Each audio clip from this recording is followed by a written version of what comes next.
Yes, welcome back. It's still the Bumper Breakfast Show, and we're joined this morning by Daniel Akinlami. Mr. Daniel Akinlami is a public affairs analyst. He has an overview of the country itself. And Lagos, you know, when you say a true son of Lagos, true and all that, because I see you're dressed in the in the cap this morning. Thank Good morning. Good morning. You know the first thing that struck me when I saw you in Agbada? I was expecting a mask of that same color. Tell me you have one. Yes, I have. No, he has someone something to match. Because similar to face mask. Similar I to- saw- color of the yes. dress. You see what I'm talking about? I saw the face mask. You saw it, right? Because that's the latest thing in town now. But of course, we're looking at the ease of the lockdown in Lagos. A quick overview of what has happened before now. Let's take a look at Monday. We started the lockdown. There were so many things that happened before that. Yes, the number of cases did increase between Saturday, Sunday, and people were quickly thinking, are they going to cancel it again?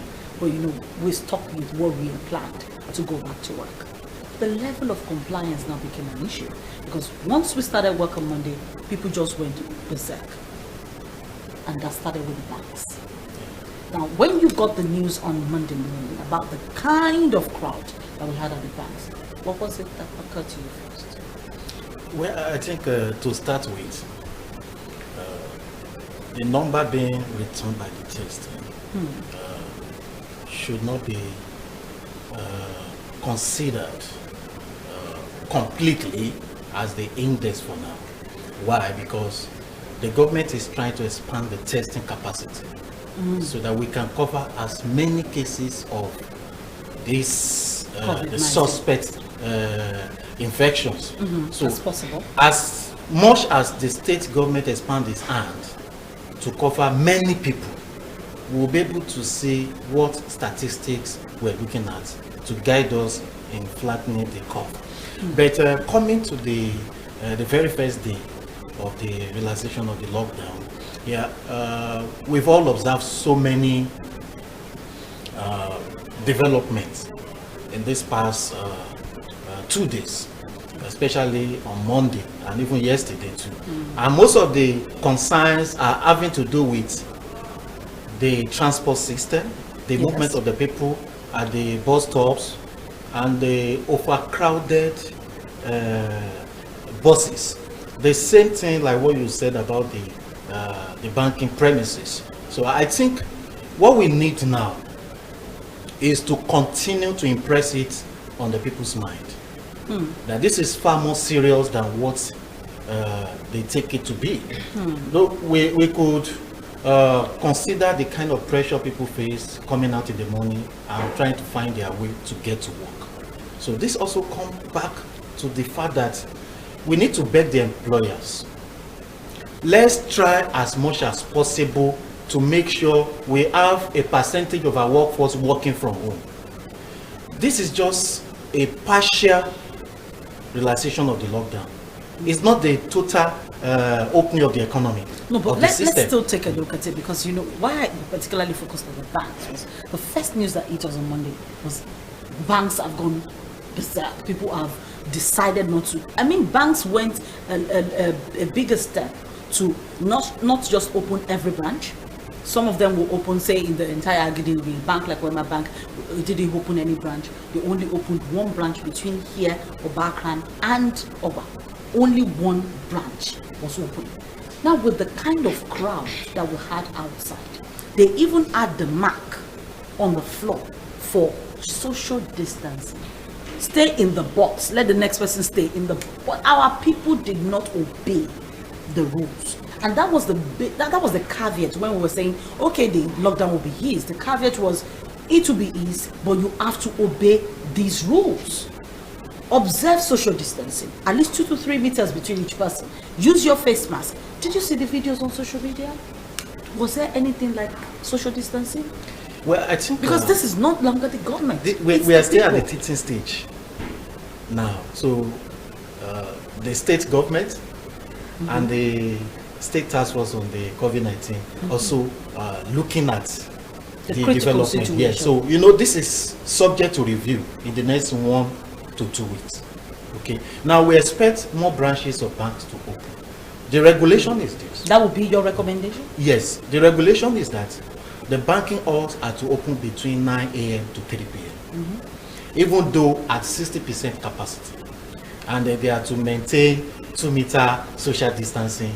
But with what happened on Monday, that we hardly have enough branches of the banks providing services. I think with time, between now and before the week runs out, the banking aspect will probably stabilize.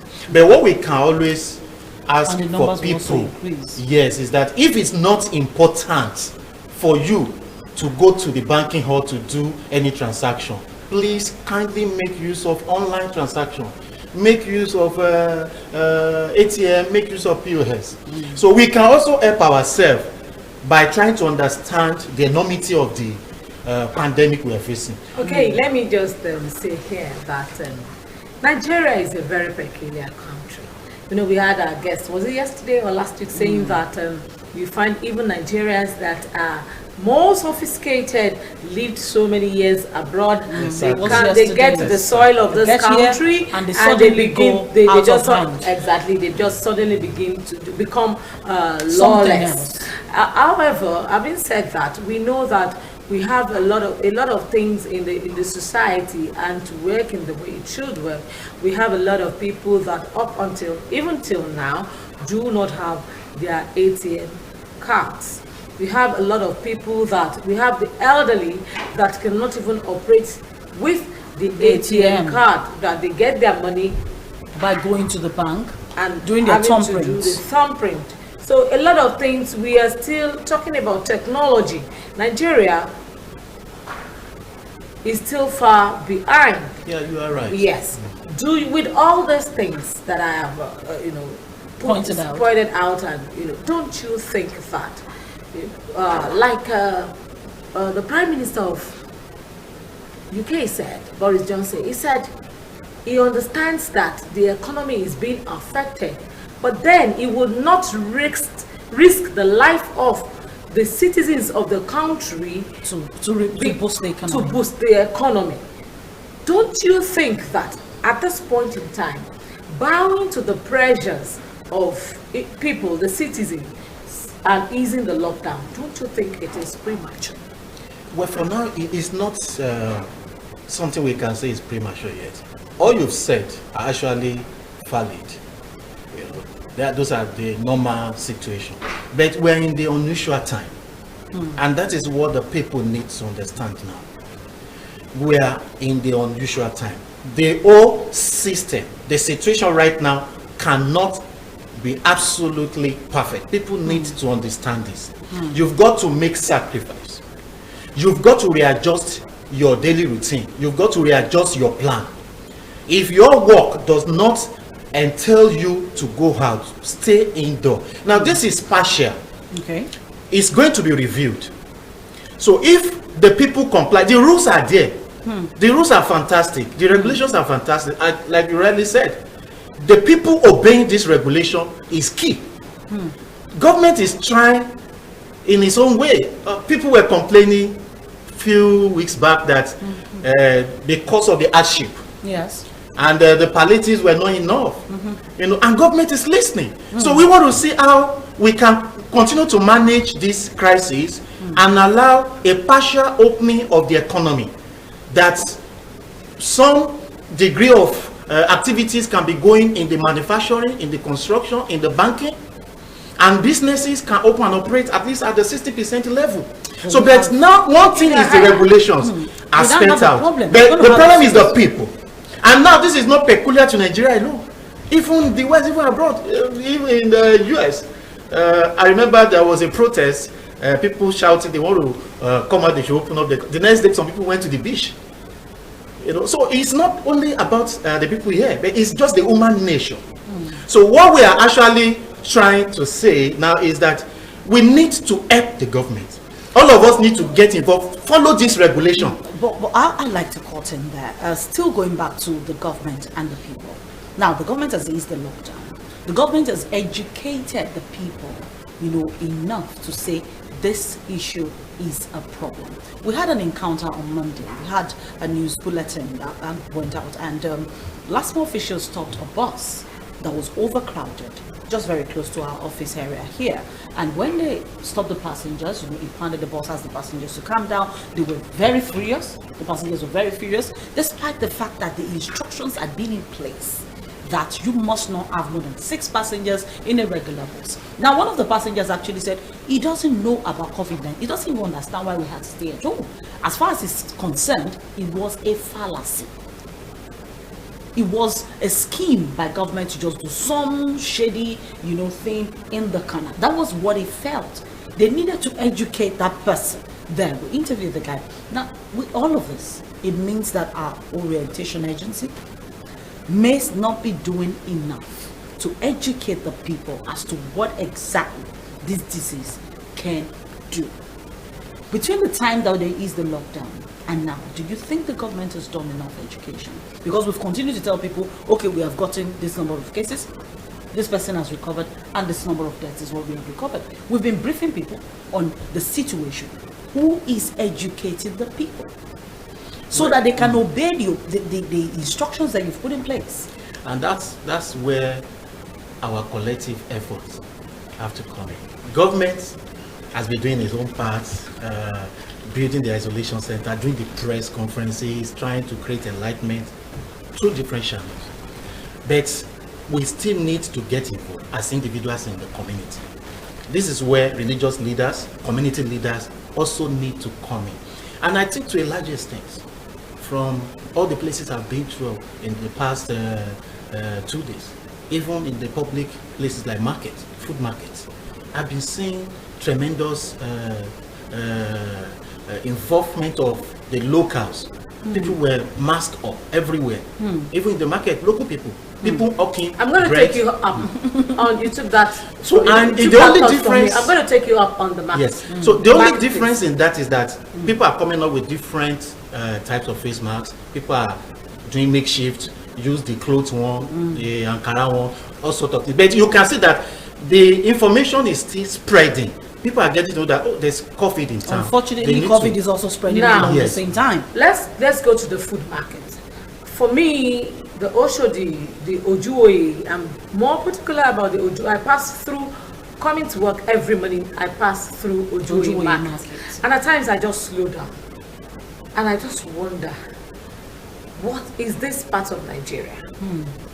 Now, we have we have alternate days. Food markets open on different days. Food market different but days. I tell you, and you can take that to the bank, that Ojuoye markets, you can't differentiate the day for the food market.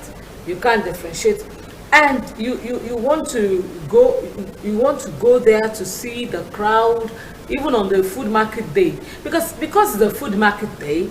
It doesn't mean that I believe that it doesn't mean that the whole market should be crowded. We have markets like that. We have the Mile 12 markets like that. What is the government doing to ensure a form of social distancing in marketplaces like this? Now we have the head of the market, the Yalaja General, yes, Tinubu, Shade Tinubu. She is there as the head of the market. The different markets, I'm sure they have their heads. What involvement is the government, from the government to the head of the market to the smaller heads and all that? What are they doing? Are they really working to sensitize or give their people enough orientation? What is their own commitment, to making sure that this market, every day I shout on air, Ojuoye market. In fact, there was a particular day I was there and I was like, I will shout so that they will come and even lock this market up. And people were like, madam, don't do that.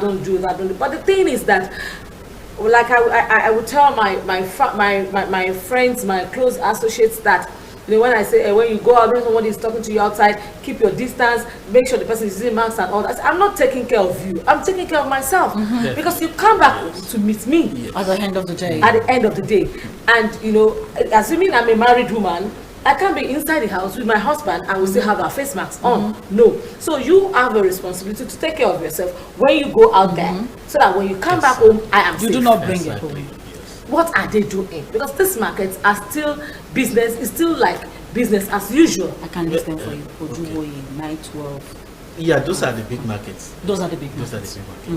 But they are not exempted. They are not exempted from coronavirus. In one side, the National Union of Road Transport Workers, the Market Association, Manufacturers Association are involved in the subcommittee of the Lagos Task Force on the COVID-19. They were co-opted so that they can help to disseminate information to their members and make this thing to work. But I believe, like the aspect of the transport workers, their union are also involved. So, when you are rolling out a regulation. So are we saying that politics is being played in the marketplace? No, not really. The leadership will do what they can to make sure their members comply with these rules. But when most of them actually don't when they roll out to work in the morning. So the same thing with the market too. The food markets are meant to open on Tuesdays, Wednesdays, Thursdays and Saturdays. Meanwhile, the non-food market are open Monday, Wednesday, Friday. So this is very simple. So we can always expect the union to live up to expectation. The food markets, none of them supposed to open on Monday and Wednesday and Friday. Especially these big ones we're talking about. So the responsibility is also in the hand of the union to make sure they enforce this. But beyond them too, we as individuals too, like she said, you need to take responsibility. If you go into a market and you notice that this place is too crowded at this moment, don't enter to join them. Apart from protecting yourself from maybe everybody around you and also doing social distancing, we can also whatever that we want to get, if it's not too essential, we can suspend some of those activities for now. That's why we still need to beg our people. This is real. I like the word beg. Yes. But unfortunately, I think one of the issues we have here is the level of compliance with these instructions. Now, before the lockdown was eased, Mantua Market was open, completely open. And I can give you that for free. Ojuwoye Market. Ojuwoye Market was open, even though the government had given instructions as to basically split into this and this and add the skeletal, and add the skeletal system in the area where I stay. Mile 12 Market comes to me, and I wait for them to come to me to buy. Notwithstanding, the market is still crowded. Well, the market was actually, I had to drive by because we keep getting messages on the show to say people at Mile 12 are not being responsive to the instruction of government. Who has been arrested now becomes the question. Do you think the government, whether at the federal level or at the state level, has done enough to prosecute? Because usually when punishment doesn't accompany an instruction, people just stay. Look at the buses. They're impounding vehicles. That's a good punishment. They impound vehicles, they stop you, the passenger, they give you an instruction, they give you the education that you need. Pastors, the churches are being shut, and before they shut them, they give them the instruction, they tell them this is why you are being, your church is being shut, this is what you did. They educate them to know you committed a crime by doing this. But the markets, which market has been shut? Who has been caught? So who has been prosecuted? Ilepo Market was shut down. Ilepo Market came back with a bang, and they came back doing the exact same thing. No social distancing. In fact, what they did was they moved away from the major roads. They moved into the inner streets of the market. I was there, not once, not twice. What we are dealing with is mass orientation. Orientation or punishment. I'm talking about now government in Mr. one Akinlami, or two please instances. let me hold your thought a bit. You've been talking about orientation. I'm taking up the X of the market. Now, the Iyaloja or Babaloja of Ojuwoye Market, if he comes up to say that if I see you in this market on Monday or on Tuesday or whatever, I'm going to seize all your wares. I'm telling you, they will. That is why I'm particularly talking about the leadership of these various markets. That's what we're What talking about. are they doing? Is the government, Lagos State government, I live in Lagos, I can talk about Lagos. Is Lagos State government holding them accountable, responsible for what is happening inside the marketplace? From your perspective. You know what we need to also understand is this. The campaign of Lagos State government, the awareness about this pandemic and how we all can work is more of cooperation. We can't turn against each other in the time of crisis. We can't begin to fight each other. And as a matter of fact, Lagos State government co-opted these leaders so that this thing can be easier, effective. Okay. You know, what we can still say is that they should live up to their expectation. They should live up to the leadership burden that we place on them. You know, and in the area of but don't you think that the government can decide to take them, hold them responsible for it, and tell them that if things do not go on the way it should go, that market will be shut? The way it's going now is definitely going to get there. But we're waiting for too long. But there have been instances of, you know, the task force making scapegoats, people being arrested, people who violate the regulation. But what we need now is just for the task force to spread their hand. We need to be more proactive, and we need to be much more heavy on those who are defaulting on these regulations, especially the market areas. That's the problem. We need to be more heavier on the people defaulting. And another aspect to this is that this whole thing is on all of us. We too can be whistleblowers. Even the state government has a channel, whistleblower channel, where people can report anywhere they see people not complying. There are numbers. I can even mention one or two of the numbers now. There's one 090-1051-3197. So if you find anybody, that is violating these rules or not complying, or could probably jeopardize the people in the community or in the state, you can also... You see, that is where I have a problem.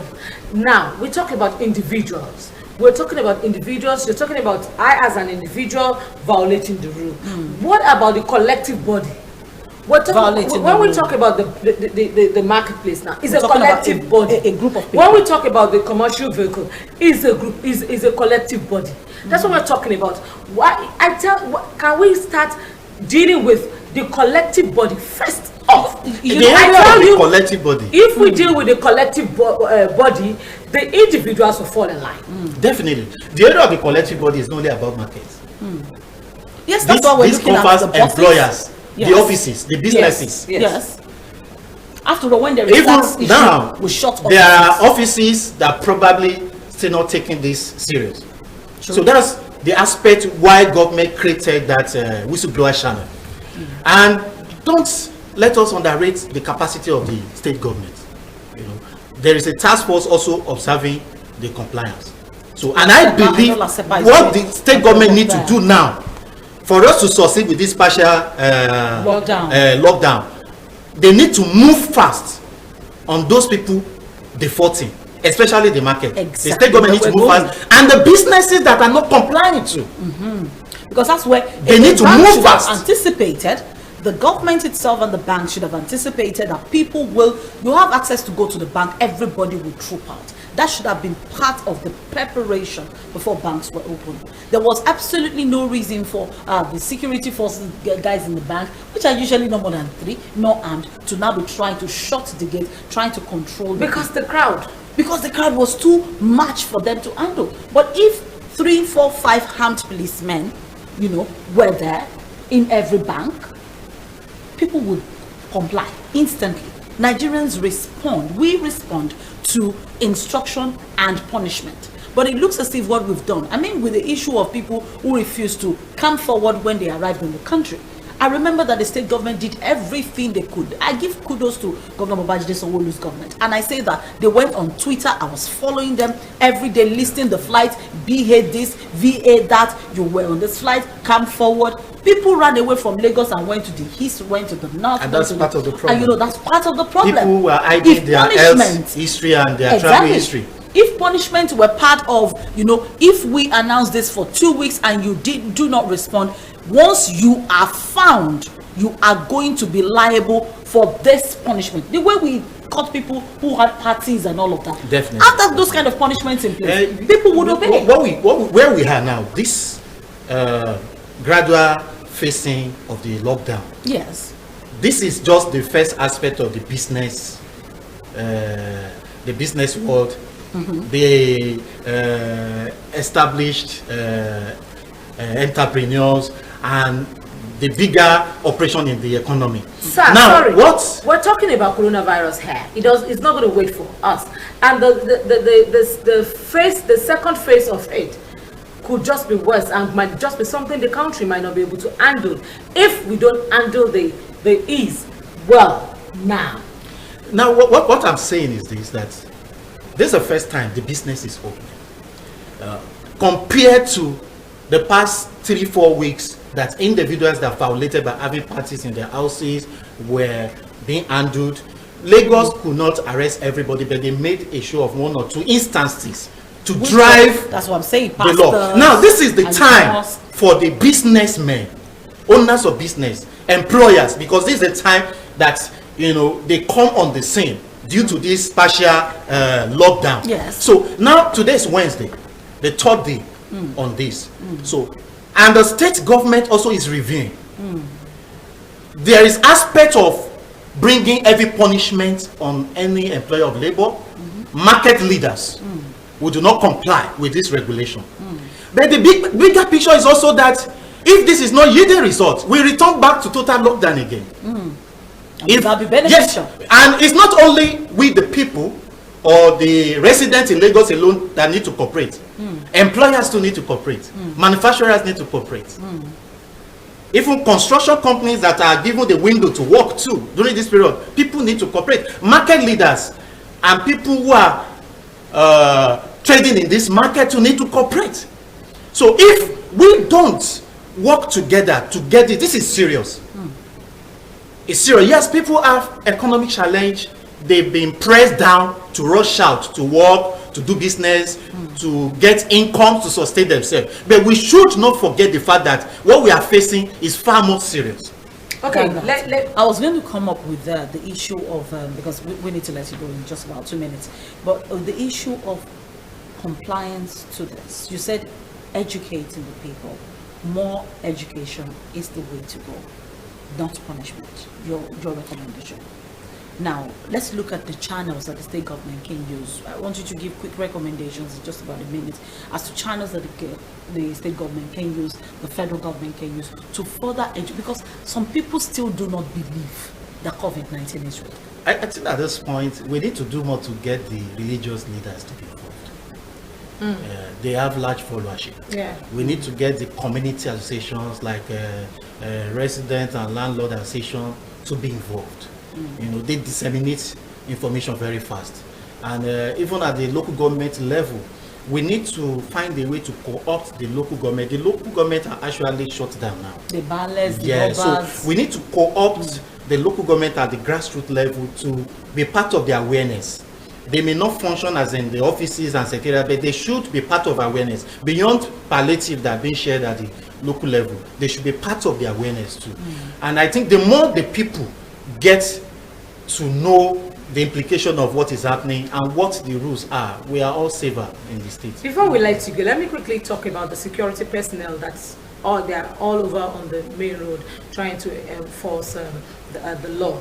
Now, what is being put in place for them?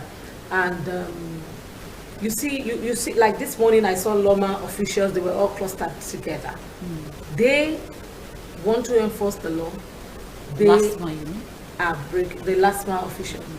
They are breaking the law. They are all there. Did I see somebody with a face mask amongst them? They were up to 10 at a point, and all without face masks, all clustered together. Now, you want to enforce face masks on me? You don't have one. You want to tell me keep your social distance? You are close not to me in keeping the car. the same thing with policemen. I agree with you. The same thing with policemen. The same thing. All of them. Yes. You If drive you fast are working and with the task force and you are enforcing the rule to arrest people, Honestly. it starts with you. it should. Yes, So it I starts think, with don't you. you think something should be done about this? Because I- at this I point, think, the AC of my this- car we are wasn't facing- working. I was forced to just wind up Yourself. myself Keep inside. yourself there. Just keep myself inside there. You know, at the moment we are facing a multifaceted challenge in this partial lockdown. There's aspect of compliance from market people, transport, employers of labor, Let's look at the security stakeholders. people, Even the law, stakeholders. and then the stakeholders. They are the stakeholders. The so, stakeholders are the so stakeholders. exactly.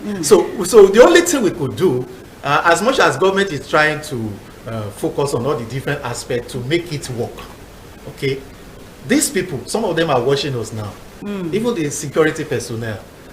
You are not exempted from COVID-19. As much as you keep yourself safe, you have kept everybody safe.